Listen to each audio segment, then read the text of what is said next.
Gentlemen, there is a war raging right now with the Magisterium, between those trying to keep us in ignorance and those willing to fight for truth and freedom. Who will stand with me? His dark material's got all the buzz, but find out if it's actually worth your time on this week's episode of What's On. But wait a sec, didn't Apple TV Plus just launch last week? Where's all the buzz about the great new shows that'll convince folks to cough up more money for yet another streaming platform? Yeah, well, I'm happy to hold off subscribing until there's something on there I just can't miss. So, let's dive right into the Elite 8, the 8 best binge-worthy shows that I'm watching this week. This adaptation of Philip Pullman's young adult fantasy novels has a lot of hard lifting to do just to get the uninitiated viewer up to speed with its complex and nuanced world. It's a lot to pull off in the early episodes, and unfortunately, the narrative pace suffers for it.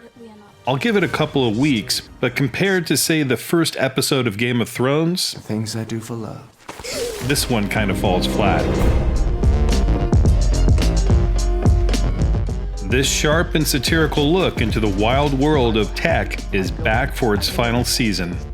Always topical and razor funny, Silicon Valley has crafted a great collection of goofy, lovable nerds, with each episode finding a perfect balance of wit, dark humor, and heart. Sorry, Jared. This is a place of business. Oh my God. And speaking of heart, Modern Love has been expanding the notion of love with each episode and not limiting itself to just romantic storylines. The results have been emotionally powerful. I'm so glad you've told me. It explains so much.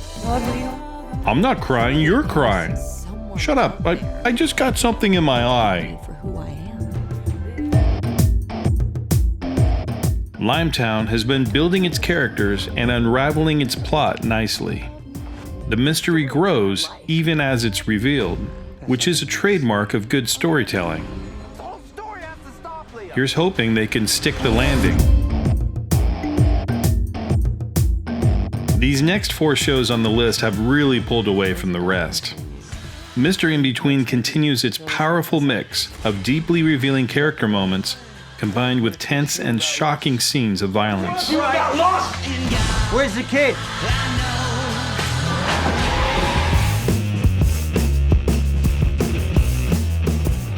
I don't answer questions. Would you mind telling us why? Whereas Mr. In-Between takes a low-key cinema verite approach to acting, camera work, and lighting. It's war you shall have.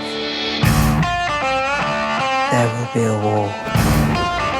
Peaky Blinders prefers to pump things up rock and roll style, reveling in visual attitude and bombast. Both are fantastic in their own way. now you've heard of us.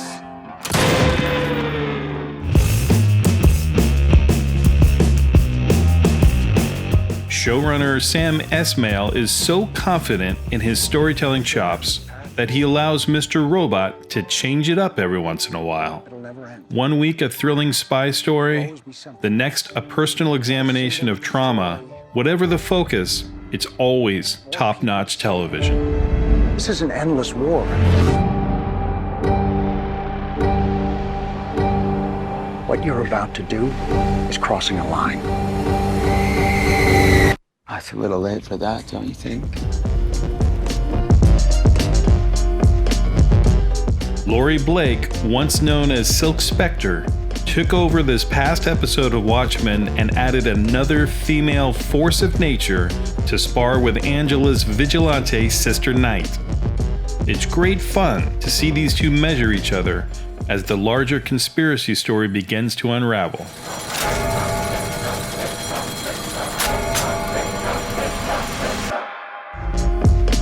Well, that's all for now. Check in next week and see what stays, what goes, and what remains on top of the Elite 8. And let me know in the comments below what shows make it to your Elite 8. As always, be sure to hit that subscribe button to catch up on all new videos I'll be posting each week that highlight all the best that Peak TV has to offer.